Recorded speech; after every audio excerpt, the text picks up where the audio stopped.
IAS की तैयारी कर रहे मेरे dear friends and my dear family, एक बिहारी सब पे भारी परिवार में यूपीएससी सिविल सर्विस एग्जामिनेशन के honest and successful exam based preparation के लिए जो हमने मैराथन क्लास शुरू की है, उनके स्किल डेवलपमेंट पार्ट में मैं आपका वेलकम करता हूँ। फ्रेंड्स, आज हम लोग सीसैट पर बातें करेंगे। चोर बाजार से आया टेंशन। वैसे है ये civil service aptitude test, but मैंने सोचा इसे कुछ इनोवेटिव नाम दिया जाए क्योंकि बहुत परेशान कर रखा है इसने अपने नादानियों से, बदमाशियों से सबको। तो चोर बाजार से आया टेंशन रखते हैं। फ्रेंड्स, अभी हम लोग कॉम्प्रिहेंशन के ऊपर बातें कर रहे हैं, आप जानते हैं। कॉम्प्रिहेंशन, मैंने आपसे कहा था कि दो तरह की कॉम्प्रिहेंशन यूपीएससी पूछता है। एक वर्ड बेस्ड और दूसरा स्टेटमेंट बेस्ड। वर्ड बेस्ड मैंने आपसे कहा था, जैसे कि एजम्पशन हो गया, इम्प्लीकेशन हो गया, इन्फेरेंस हो गया। इन वर्ड्स को लेकर पूछता है यूपीएससी। ये अलग-अलग वर्ड्स क्यों? ये समझना बहुत ज़रूरी है कि ये जो अलग-अलग वर्ड यूपीएससी ने दिया है, कहीं पे असम्पशन यूज़ कर रहा है, कहीं पे इन्फरेंस यूज़ कर रहा है, कहीं मैसेज यूज़ कर रहा है, कहीं क्रक्स यूज़ कर रहा है, कहीं इम्प्लीकेशन यूज़ कर रहा है, कहीं कुछ यूज़ कर रहा है। तो ये अलग-अलग वर्ड्स क्यों? अगर ये अलग-अलग वर्ड्स हैं, इसका मतलब है कि इन वर्ड्स का कुछ इम्पोर्टेंस है। वो चाहता है कि आप इन वर्ड्स पर फ़ोकस करो। गलतियाँ स्टूडेंट्स से काफ़ी जगह ये हो जाती हैं कि वो इन पर गौर नहीं करते और वो डायरेक्ट पैसेज पढ़ के इनको अवॉइड करके एक तरह से वो आंसर करने लगते हैं क्वेश्चंस को, और यहीं उनसे सबसे बड़ी गलती हो जाती है और कॉम्प्रिहेंशन के गलत होने के 100% चांसेस हो जाते हैं। क्योंकि यूपीएससी के लिए इन वर्ड्स का बड़ा इम्पोर्टेंस है।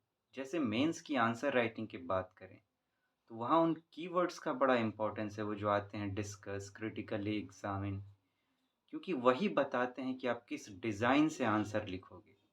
और यहाँ अगर सीसैट के कॉम्प्रिहेंशन की बात करें, तो यही वो वर्ड्स हैं जिनके आधार पर यूपीएससी जो है सीसैट में कॉम्प्रिहेंशन फ्रेम करता है, और यही वो वर्ड्स हैं जिनके बेस पर आपको आंसर ढूँढना है।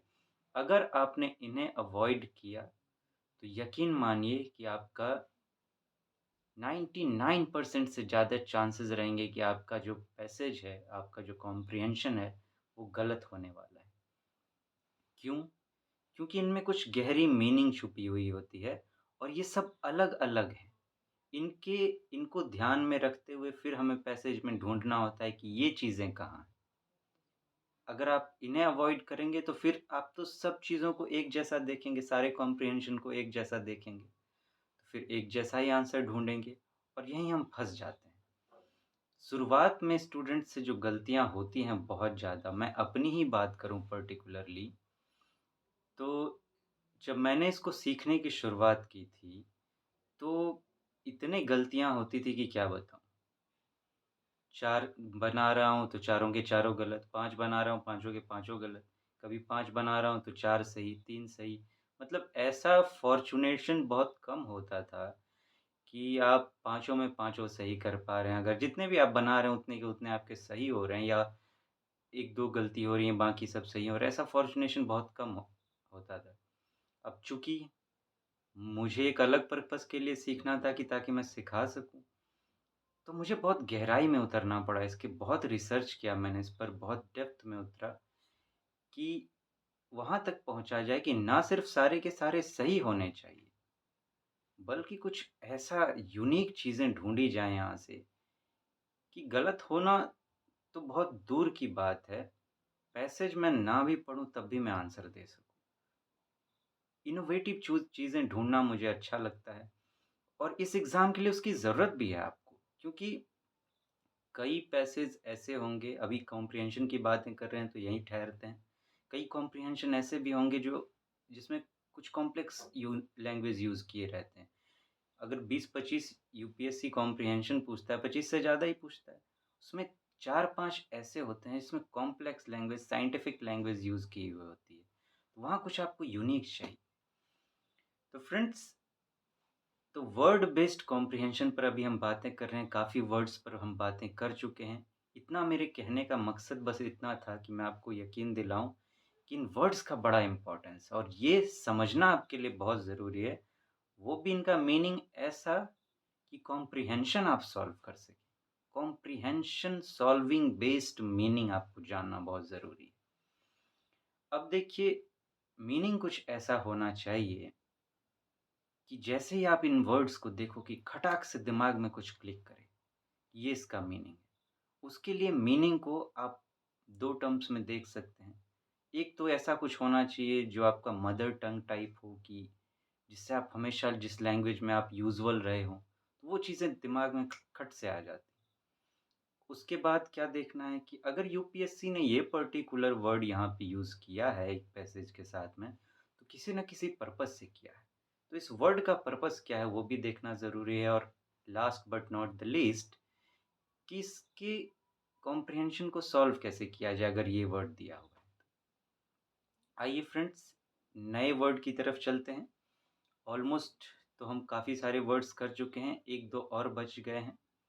उसके बाद फाइनली वो टाइम भी आने वाला है कि हमारी कॉम्प्रिहेंशन सीखने की शुरुआत होगी।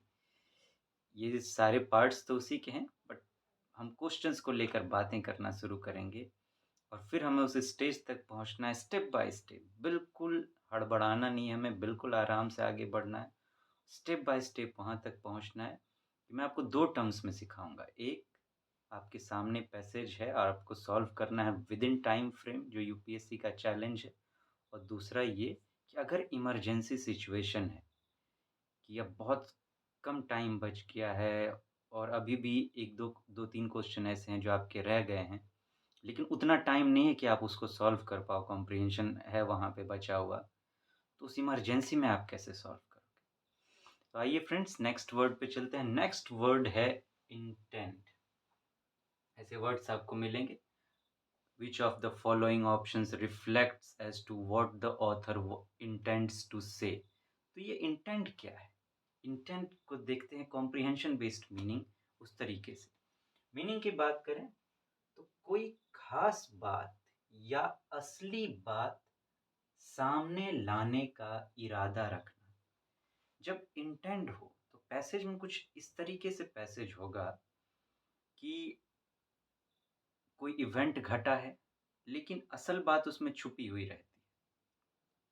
तो पैसेज में जो ऑथर होता है उसको सामने लाना चाहता रहता है। जैसे कि किसी को कोई खुफिया जानकारी हो उसके पास में, लेकिन जो मेन अथॉरिटी है वो डर के मारे में सही बात सामने नहीं रखना चाहती कि पब्लिक प्रोटेस्ट करेगी। लेकिन किसी-किसी को जानकारी होता है, कोई ईमानदार है, तो अरे! सामने वाला गलत बोल रहा है तो वो चीज़ों को सामने लेके आते हैं। तो कुछ इस तरह का सिस्टम कि कोई ख़ास बात है या उसकी जो असली बात है, असली बात को सामने लाने का इरादा रखना, ये इंटेंट का मीनिंग है। अगर इंटेंट हो तो इस मीनिंग के साथ आप उस पैसेज को पढ़ने की कोशिश करें, उसमें ढूँढने की कोशिश करें कि क्या ख़ास बात सामने लाना चाह रहा है ऑथर। टू प्लान और do something with a particular intention. एक ख़ास नियत के साथ, एक ख़ास इंटेंशन के साथ जो है प्लानिंग की जाती है और कुछ किया जाता है। यहाँ पे बात करें तो मान लीजिए कि कोई बात है, कोई मैटर है पैसेज में छुपी हुई। तो अब इंटेंशन क्या है ऑथर का कि सही बात सामने रखें, तो वो उसकी प्लानिंग करेगा या कुछ करेगा ऐसा कि वो बात सामने आ सके। तो ये इसका एक मीनिंग एस्पेक्ट है। पर्पस की बात करें इंटेंट की तो इसका पर्पस क्या है? To bring to light the right facts और हिडन फैक्ट्स। सही बात और छुपी हुई बातों को सामने लाना, उस पर प्रकाश डालना, ये इंटेंट का पर्पस होता है कि सीक्रेट नहीं रहने देंगे बातों को, सही बात सामने लेकर आएँगे।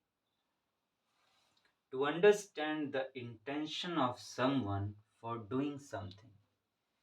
अगर किसी ने कोई काम किया है या कुछ करना चाहता है तो उसके पीछे जो उसका इंटेंशन है, उसको समझना, ये भी पर्पस होता है इंटेंट का।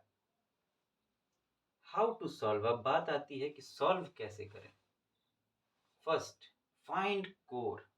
अब ये कोर क्या है? कोर कोर बड़ा इंपॉर्टेंट चीज़ है। अब देखिए, कोर मैं कहता किसे हूँ? कॉम्प्रिहेंशन है। अब हर पैसेज में क्या होती है, एक सेंटर पॉइंट होता है जिस पे ऑथर फोकस करना चाहता रहता है। या मैं यूँ कहूँ कि पैसेज की जो सबसे मेन बात है, या मैं इसको इस दूसरे शब्दों में ऐसे भी कहूँ, अगर मैं पूरे पैसेज को आपसे कहूँ कि आप एक लाइन में समेट दो, उसको एक लाइन में समराइज़ कर दो, तो आप कौन-सा वो मेन लाइन निकाल के लाओगे, उसी को मैं कोर कहता हूँ। पैसेज पढ़ने के बाद आपको अपने मन से वो कोर ढूँढने की कोशिश करनी चाहिए। मन से आप पैसेज में ही ढूँढिए, लेकिन आप मेन बात निकालने की कोशिश कीजिए। जब आपको वो कोर मिल जाए, मिलेगा ही, आप पढ़ेंगे तो मेन पॉइंट आपको फ़ोकस में रहता ही है कि हाँ, ऑथर ये जो है इस पैसेज में इस चीज़ पर ज़ोर देना चाह रहा है, तो उस वो मिलेगा आपको। तो वो जब मिल जाए फाइंड कोर, अब क्या करना है आपको, ऑप्शंस पर आप आ गए हैं। तो eliminate which does not match core, वैसे ऑप्शंस को एलिमिनेट कर दीजिए जो कोर से नहीं मिल रहा है आपके। Eliminate which is not mentioned in the passage.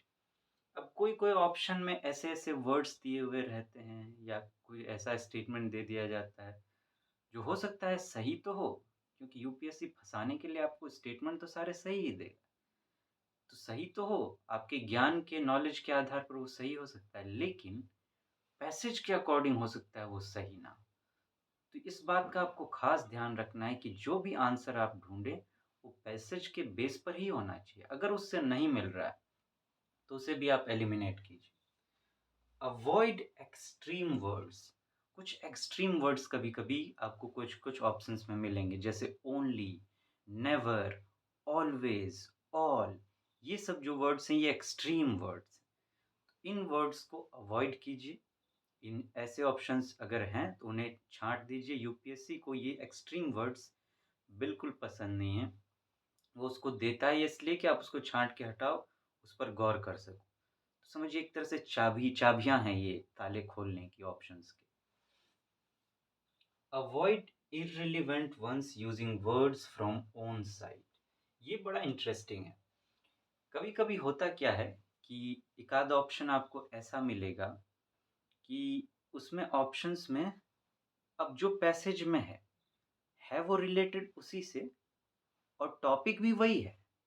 उसी से पैसेज से रिलेटेड ऑप्शन है और वो ऑप्शन में टॉपिक भी वही है जो पैसेज में है, लेकिन वर्ड्स का कुछ फ़र्क हो जाता है।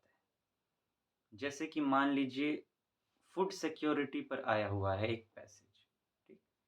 लेकिन उसमें क्या लिखा हुआ रहेगा? हो सकता है किसी ख़ास सेक्शन के फूड सिक्योरिटी की बात की जा रही हो, या रूरल इंडिया में फूड सिक्योरिटी की बात की जा रही हो, या अर्बन इंडिया में फूड सिक्योरिटी की बात की जा रही हो। लेकिन पैसेज जो है वो ओवरऑल फूड सिक्योरिटी पे लिखा हुआ है। लेकिन ऑप्शन में कि कोई ख़ास बात कह दी जा रही है, किसी ख़ास सेक्शन का नाम ले लिया जा रहा है। तो ऐसा जब हो, तो उसे भी आप एलिमिनेट कर दीजिए, हटा दीजिए, क्योंकि आपको जो आंसर निकालना है ऑप्शन, वो ओवरऑल होना चाहिए, जिस तरह से पैसेज में कहा गया है। ये बड़ा चैलेंजिंग वाला ये वाला ऑप्शन होता है। इसमें आपको यहाँ फँस सकते हैं। यहाँ आपको ज़्यादा फँसाने की कोशिश की जाती है, क्योंकि पैसेज से रिलेटेड भी है और टॉपिक जो पैसेज में उसी उससे भी रिलेटेड। लेकिन फिर भी ये है, थोड़ा-सा डेप्थ में यहाँ उतरना पड़ेगा आपको। ये देखना होगा कि एग्ज़ैक्टली उसके जैसा है या नहीं, या फिर वर्ड्स में कुछ न कुछ फ़र्क आ रहा है। तो ऐसा अगर आपको वो मिले, तो उसे भी आप बिल्कुल अवॉइड कीजिए। तो इंटेंट को आप फ्रेंड्स इस तरह से आप समझ के उसका पर्पस फिर पैसेज में जाएँगे, और फिर उसको सॉल्व करने का तरीका हमारा ये होगा। तो फ्रेंड्स, आज यहीं रुकते हैं, फिर मिलेंगे और बातें करेंगे। तब तक आप अपना ध्यान रखें। Take so very good care of yourself. अपने अपनों का भी ध्यान रखें। Thank you so much. Have a nice day.